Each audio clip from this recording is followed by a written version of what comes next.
Hello everyone, Roland here, back for another video. So what I have here right now is the DGT Centaur. So this is not new in the market, it has been around since 2019. And so this board is ideal for casual players. Rather than having brute force calculations depicted on the board itself for e-chess computers, this board is suitable for all levels. So it actually adapts to your level as you play along. And this is not a board that has Wi-Fi at all, so you are unable to play online. It's rather like an e-chess board where you can play against a computer in a casual manner and be able to play a skill level that is adaptable to how you play chess. One thing I want to point out is that on the rear side of this board, DGT intentionally left it without a cover, so there is no cover placed on the rear side of this chessboard, and that is for a few reasons. So one is that it reduces carbon footprint, they reduce the reliance on plastics, and another reason is that it provides a more minimalist appearance, or a minimalist appeal should I say. On the rear side you can see the internals and the LEDs. You can see the fact that there are some certain circular attachments on the rear side and the LEDs are circular. Another reason is the fact that it provides less weight. So if there is no cover on the rear side of the board, it'll be easier to carry around because there is less weight. It doesn't place a burden for anyone who's willing to go on the go and carry this chessboard around. Speaking of weight and portability, DGT did release the DGT Centaur bag. So you can see the branding here, and you've got the pockets right here for black and white pieces. And this is the inside part of the board. You've got a strap along here. Is there a strap? Oh, no, there isn't. There's no strap, but you'll be covering it with this flap on the top side. So you just hold it in place like that. If you want, you can use a strap and buckle it along the sides. I don't have my strap set up, but if you do have one, you can just place it along here, attach it, and carry it around your shoulder. You can also carry the bag like this. Yeah, so that's the DGT Centaur bag. And so for today, I'm just going to showcase the DGT Centaur because I had it lying around, and so I thought, hey, why not pull it out and give it a shot, you know? So I thought I'll set it up and showcase this in my channel. And so I hope you enjoy this one. They provide a DGT Centaur AC unit. So it says DGT on the top. And so when you do connect it, you just connect it through this port right there. So in 2019, I think, yes, USB-Cs have been around for a long time. But for some reason, they decided to opt for the USB micro. And I had this chessboard lying around for a long time. I seldom used it. I've only used it on a few occasions. And the battery, surprisingly, holds up pretty well. So even though I haven't been using it for many months, the battery is still running. I mean, it does still have power and it still boots up. And there is no issue at all, so it's still able to play after a long time of non-use. So DGT is pretty well known for their wooden tournament-sized boards, and their boards are being used in tournaments, and they're pretty famous for those boards, they are pretty expensive. I only have in my collection the DGT Centaur and the DGT Pegasus. I'll probably showcase the Pegasus later on for another video. And I am not sponsored by DGT. However, I am sponsored by Chestnut and Bright Labs by ChessUp. So I'll provide the links in the description and you can get a discount on those products. Let's have a look at the pieces. So yes, white king, black king. They are made out of plastic. Let's compare the size between the king and the queen. This is the bishop. Yeah, okay, good. My camera is focusing. And here are the knights. There's less detail to the knights. They look pretty simple, as you can see. Nothing too much to have a look here. Here are the rooks. And this is the base of the board. This is the base of the pieces that you see here. So here's the base of the piece. The felts are not made out of Velcro or anything. There's no Velcro. Here are the pawns. One standout of the DGT Centaur is the display panel. So the display panel uses e-ink technology, and whatever you see on the screen is not drawing power from the battery. It only draws power if the images are moving or changing on the screen. So whatever is shown is actually fixed. It's like writing on the paper, and I'm using power to write on the piece of paper, but whatever is displayed is there and it's not drawing power. So that's the same case as an e-ink display. And this also applies for the Kindle Oasis, such as this one that I have right here. And I haven't had it turned on for a while, a long time, for many months, so this has low battery. However, you can see now that it's been displaying low battery for many months, and so this is fixed. It's not drawing power from the power battery at all.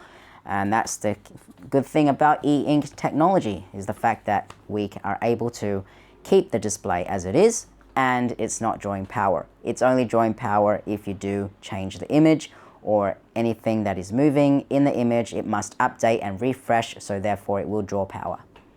So to boot up the DGT Centaur, all you got to do is just push this button right there, this play and pause button. Just push it down and you'll see this fancy looking LED make a circular motion. So it'll provide a little fancy LED show for you before it starts, and just bear with it for a while it initializes. And there you go. You can see now that we have our previous game set up in the display panel. So yes, once you turn it off, it keeps everything in its memory and you are able to continue on playing from your last game. However, I do not have my pieces set up, but I will not be using this game. I will just be playing a new game. Once you set up the pieces to their correct positions for a new game, it will automatically recognize that and it'll register, initialize for a new game. So it's ready to go. Now we can start a new game. Here's the LED. So it's telling me to move this piece to here. It's not pressure sensitive. We can just place the piece and it'll automatically register. This board does not have piece recognition. You'll be spending less time looking at this screen and continuously playing a game of chess.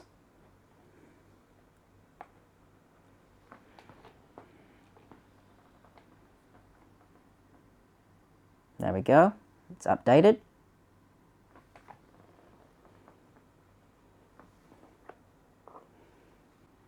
Let's go through the menu.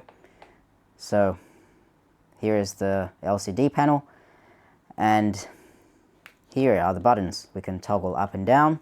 If we want to confirm, you just push this tick. If you want to go back, just push this button. Now what I will do is just press this button and you can see the menu. We have game mode, game time, game set pieces, display, sound, light, and language. Let's look at game mode.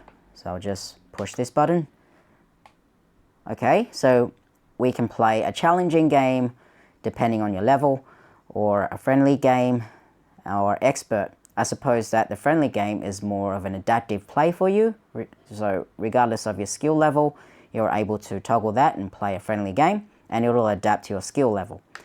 Computer plays black, or you can ask the computer to play as white, or you can use the analysis function here. We also have game time. So how long do you want to play for? Yeah, I will not go through that. And yes, you've got set pieces. You can set the pieces accordingly. This does not have piece recognition, so you can manually set up the pieces on the board here. And you've got display. All right, show board, clock, score, hint, text size, small or large, sound, on and off, The beeps, do you want them on or off? It's up to you. And you've got light. Okay, so that is for the LEDs. I have it set to medium. If you want to see the LEDs really shine on your eyes, then you can select the high level. Language, Dutch, English, Spanish, Francis, French, or Italian, Netherlands, Polski. This I don't know. Is it Russian? Turkish. So that's the menu display right there, and you can see that all of the past history will be displayed here. So the past games and what moves were played, they will all just be displayed right here. So you can take this for reference. And so let's say if you want to power it off and continue on from your last game, all you got to do is just hold down this power button and it'll save. You'll see this circle on the bottom right. Once it's off, it's ready to go and you can play in another location. Now I can remove the pieces. I'm not going to remove the pieces, but let's say if I want to continue on from here, all I have to do is just hit play. Again, the LED show is on. Wait for it to initialize, give it time, and you'll see that this will update.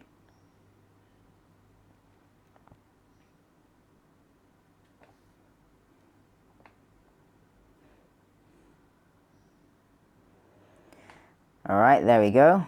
There's my game, and I can continue on from where I left off. Now if I hit this question mark, you can see the points displayed right there.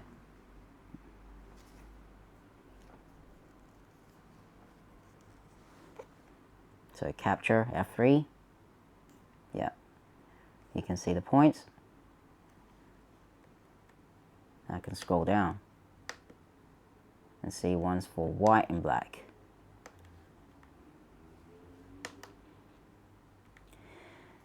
Now if all of the annotations get full and loaded on the screen, we can just push this button and see the past annotations, the past executions. So it'll keep everything in record until you start a new game. Later on down the road, I hope to publish more videos such as the DGT Pegasus, which I do have in my possession.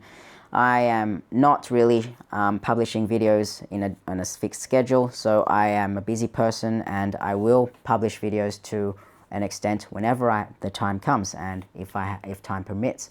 I'm about to head out for a coffee. I need a coffee break. So I do enjoy playing chess. That's the most important fundamental thing, is that you are able to play chess against e-boards. And so my channel does cover electronic chess boards mainly because that's my hobby.